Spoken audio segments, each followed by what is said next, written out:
like other things that I'm doing to help you. What I got to see is my whole reason for being here is to teach you to connect with your guides and angels, regardless of what religion you are, what spiritual path you follow, just to know that there are many methods, there's structures of wisdom and schooling that you could learn on how to build a life, how to be a better person, how to be a happier, more fulfilled human being. And then there's something that I discovered later in life, but I was doing all along, connecting to the incredible energy that's all around us. And it's good, positive energy. And again, especially when we don't see it, it's right there. But we have to be willing to, one, take a look and maybe try it on. And when you begin to see that this whole thing about being more positive can exist while we are fighting the fight, while we are going up against things that are not good in the world.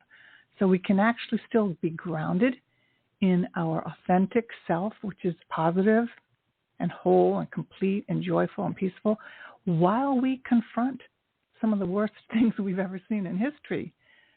Right? Ta-da, that's happening all around us, whether it's at our workplace or in our families or on the political view. It's an interesting time.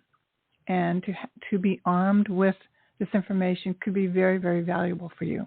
And that's another reason why I am finishing my book, because what I see is that if it's one thing that I can leave in my lifetime is my handbook, and there are many handbooks available on how to connect with your angels and what that means to you, what it could mean to you, so that you could have more peace.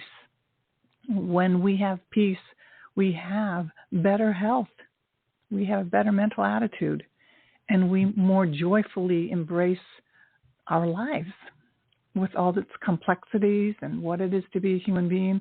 We just kind of navigate it with actually even more fun. I could say that word. We could have more fun with any obstacle that may come across to us. And one of the things I'm dealing with right now is my parents are 90 years old, and my mom had a fall and fractured her back. It wasn't a bad fracture, but it was kind of scary. And for one moment, we all thought that, well, this is it. What it ends up being a small fracture that was stabilized with an infusion, like a shot. And my dad took on taking care of her at home. So you have a 90-year-old taking care of another 90-year-old.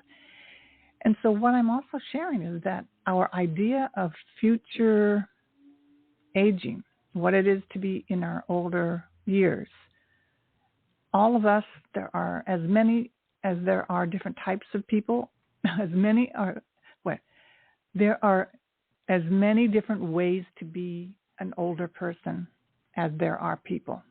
So there's not one way to be older. That's what I'm trying to say. And I know some people who are 40 and they consider that old. So what I want to say is that we're in a time where when we work with the angels, they show us different possibilities. They show us different ways of looking at things. When I say show us, we're able to visualize, think, and we have access to creative thinking very fluidly, very easily. So we're not marked by black and white thinking, like either one way or the other. We are really made access to, there are so many ways of looking at something. And when we have that, we're not so agitated and angry because something didn't go our way.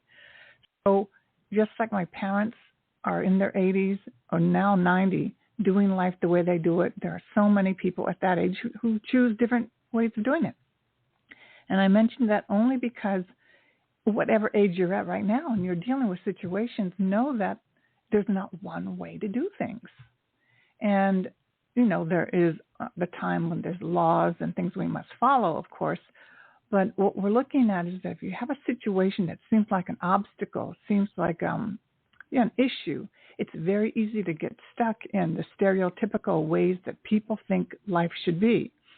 So whether you want to get married at age 50 or you want to finally start getting healthy at 40 or even 60, there's no time limit.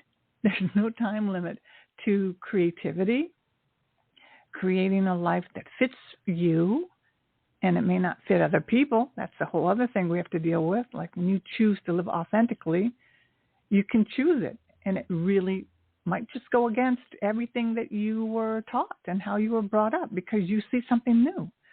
So it's really, really refreshing to connect with your angels because it's like being with sunshine on a day. You know, the pure natural connection to nature, that's what it is to connect with the angels. And even as I talk about this, one of the ways I've been grounding myself with everything that's been happening in the world and is my gardening, taking care of a garden in the winter here in New York City, watching the temperature every day, what more needs to be covered up, what needs to be opened up, depending on the temperature, the humidity, and just being so connected to my flowers, believe it or not, brings me such peace, and tending to my pets. So there are simple ways to help us with our anxiety and upset as we look at the world. And I don't even